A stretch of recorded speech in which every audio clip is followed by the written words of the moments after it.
Kita masih berbicara dengan Pak Sudirman Said, Menteri Energi dan Sumber Daya Mineral. Beberapa waktu yang lalu Anda mengatakan kalau tidak ada terobosan dalam 2 tahun lagi kita akan mengalami krisis listrik, begitu Pak. Sudah adakah terobosan yang direncanakan ini, Pak? Pekan ini saya mendalami listrik cukup lama, cukup panjang gitu. Jadi saya duduk sama tim Dirjen Listrik, Tenaga Listrikan, kemudian saya undang Dirut PLN juga, direksinya. Sejauh ini kesimpulan saya adalah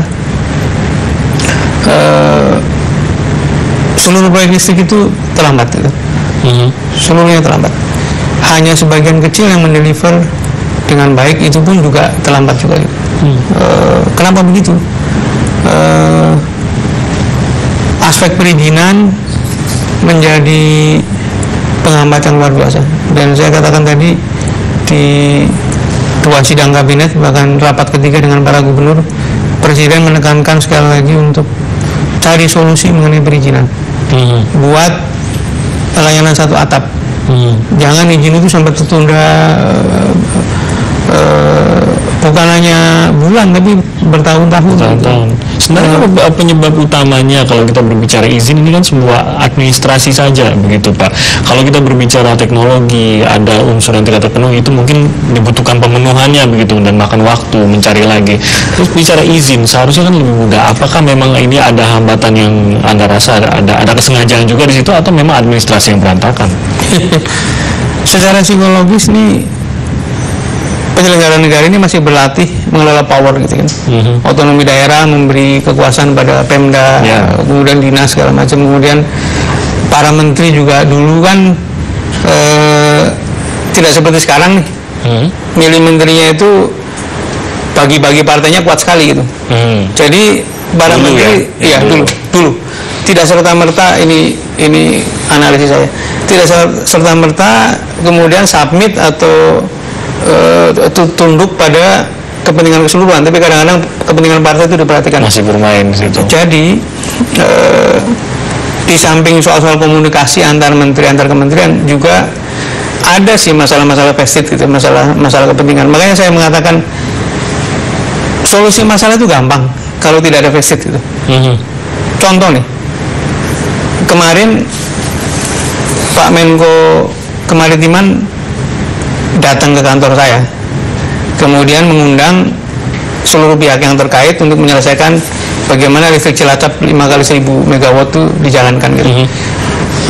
Menurut Pak Bupatinya, investor sudah siap, planning sudah siap, tinggal tanahnya itu kurang, dan tanahnya itu kebetulan sebagian dimiliki oleh Angkatan Darat. Nah, diundanglah Pak Kasat, ada Wakil Gubernur, ada Menteri Agraria Pak Ferry, ada Menteri Hukum, semua diundang. Kemudian Pak Bupati presentasi, terus Pak Kasat mengatakan tanah kami ini sebenarnya tanah negara, karena itu sebenarnya yang mengadministrasikan Pak Ferry gitu. Jadi kalau memang diperlukan bagi masyarakat silakan dipakai, yang penting diganti gitu. Ya sudah, di situ diputuskan Pak Ferry mesti mengerjakan apa, Menteri Hukum mesti mengerjakan apa, saya mesti mengerjakan apa. Nah, dibentuklah satu tim teknis dan kita mengatakan pembangunan silakan jalan sambil menunggu paperworknya diselesaikan gitu. Jadi ketika para pihak berkumpul kemudian mendeklar atau menyatakan bahwa yuk kita cari solusi, dan tidak punya sedikit pun kepentingan di balik itu, solusi ketemu gitu. Program semacam ini atau tindakan semacam ini akan banyak dilakukan, dan saya kira saya punya harapan karena komunikasi antar anggota kabinet sangat cair. Jadi Menko tidak harus didatangi di kantornya, tapi kemudian bisa dia keliling kemanapun gitu. Pak Sofyan Jalil ketika butuh sesuatu kebetulan lagi lewat, mampir ke kantor saya juga. Suasana ini sangat terbangun di dalam kabinet, dan saya optimis leadership, gaya kepemimpinan Pak Jokowi itu betul-betul membuat suasana cair gitu. Suasana yang tidak orang itu membuat segan untuk berkomunikasi. Kabinet berusukan betul ini Pak ya, kemana-mana. Insya Allah ini harapan gitu, dan saya yakin bahwa melihat personality anggota kabinet itu orang-orang yang orientasinya kerja gitu.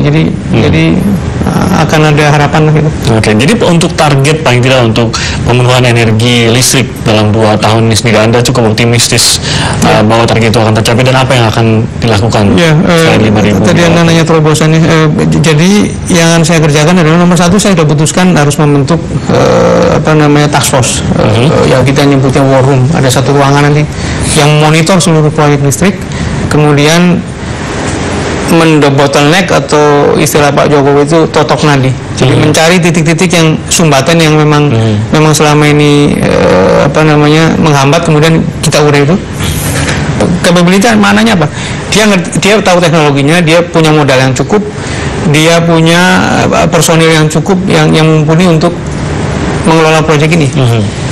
Banyak proyek terhambat karena manajemen proyek capability-nya memang rendah gitu.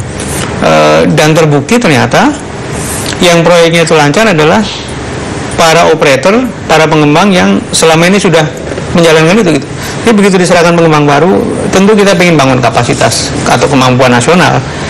Tapi dalam keadaan krisis begini, mungkin itu mesti kita tunda. Artinya mesti kita jaga bahwa yang paling penting dipenuhi kebutuhan jangka pendek gitu. Harus ada crash program. Bagaimana caranya meyakinkan itu pertumbuhan yang cepat ini bisa ditopang oleh pertumbuhan listrik misalnya gitu. Jadi ini yang harus dikejar gitu. Jadi nanti sambil jalan kemampuan nasional kita bangun bersama gitu. Oke, kalau tadi dalam 2 hal ini yaitu BBM dan juga listrik, tampaknya yang tidak terlepas dan mungkin dalam sektor lain di SDM adalah vested interest yang Anda katakan tadi, ada kepentingan kelompok yang mencoba masuk di situ.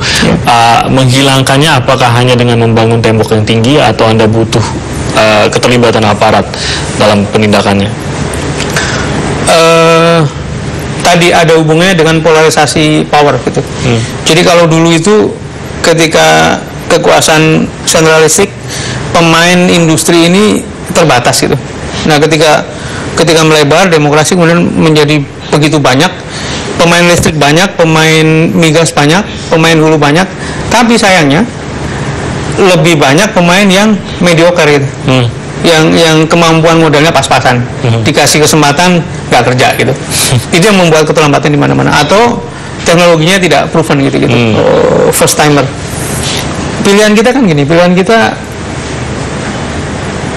belajar bareng-bareng, tetapi korbannya adalah ini krisis di sana sini, atau kita cepatkan dulu tapi belajar lebih sistematis gitu. Jadi, nah ini tugasnya pemerintah untuk mematchkan gitu. Bagaimana partnership itu dibangun gitu ya. Kembali, rasanya kalau kita tidak punya interest maka akan ketemu formula yang terbaik gitu. Biasanya kemacetan itu karena kita saling menyandera dengan menaruh kemauannya masing-masing gitu. Ke depan kita harus bicara dengan si pemegang mandat yang sudah berjalan itu, dan bagaimana ini menyelesaikannya gitu. Dan saya kira sekarang kesadaran bahwa kalau kita tidak bebenah akan ada krisis itu sudah cukup merata. Nah, sejauh mana para pihak ini kemudian memiliki, saya sebut aja, kenegarawanan. Ini mau saling menyandera begini terus, atau kita mau cari solusi dengan mengorbankan kepentingan yang jangka pendek, kemudian nanti jangka panjangnya lebih bisa kita tunaikan. Kepentingan di sini tidak hanya masyarakat yang menaruh kepentingan dalam pemenuhan kebutuhan energi mereka, tapi seperti tadi vested interest tadi, ada yang satu hal yang selalu dipertanyakan dan ingin diberantas, paling tidak masyarakat mengatakan ingin memberantas, yaitu mengenai mafia migas. Apa yang bisa dilakukan dari sisi Menteri SDM? Sesaat lagi.